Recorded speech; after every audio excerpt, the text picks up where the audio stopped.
Assalamualaikum урматтуу достор, кыргызстандыктар. Бүгүнкү күндө мен Бакыт Борошев, жалааттык ишкер, мамлекеттик органдарды, анын ичинде УКМКнын башчысы Ташиевди керк аракеттерин сындаганым үчүн бул саясий куугунтукталып камакта отурам. Мен оюм боюнча бул туура эмес. Ар бир адам өзүнүн оюн ачык айткан үчүн куугунтукталбаш керек.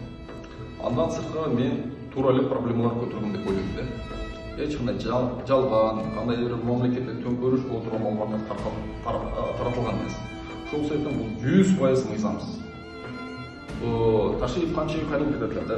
Урматтуу Ташиев Кыдыршевич, бул кылганыңыз туура эмес да.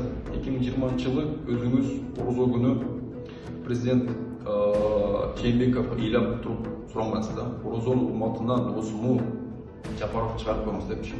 Бирок өзүңүз орозо күнү менин карыган ата энеме, 6 балам бар экенине, колумда 100гө жакын жумуш бар экенине карабастан туруп, орозо күнү 200% мыйзамсыз камактайсыз. Мен сизге жамандык каалабайм. Анткени бир мусулмандын кыйрашы башка мусулмандарга пайда алып келбейт. Мен дагы деле камакта отуруп, мен муздун болот. Зулум чеккен адамдар, зулум чеккен адамдын убасы түшүнүп табылды.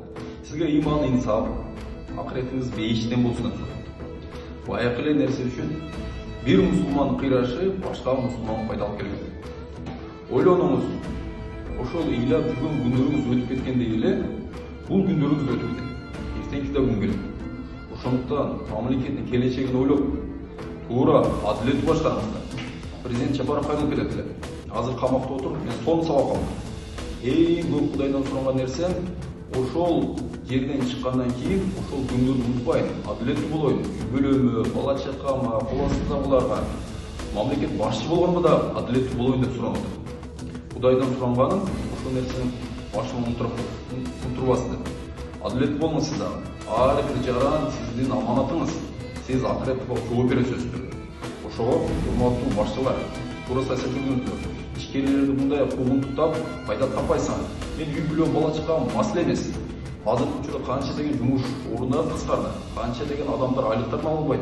Биз өзүбүздүн партнерлорубузга финансылык милдеттерибизди аткара албайбыз. Силер түзмө-түз экономиканын кыйрашына түрткү берип атасыңар. Ошондуктан саясат туура жүргүзүңүздөр. Бул күндөр өтөт. Камап, бир коркуктан деп эч ойлобоңуздар.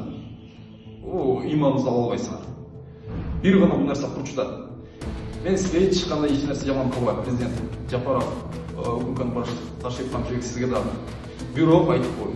Куда кааласа, бирден колсо бийлик келгенде мыйзамсыз буйрукту аткарган прокурор, сот, тергөөчүлөр бардыгын мыйзамдуу жол менен качан чыгарабыз. Өзүбүз жеке кызыкчылык үчүн эмес, башкаларга сабак болуш үчүн.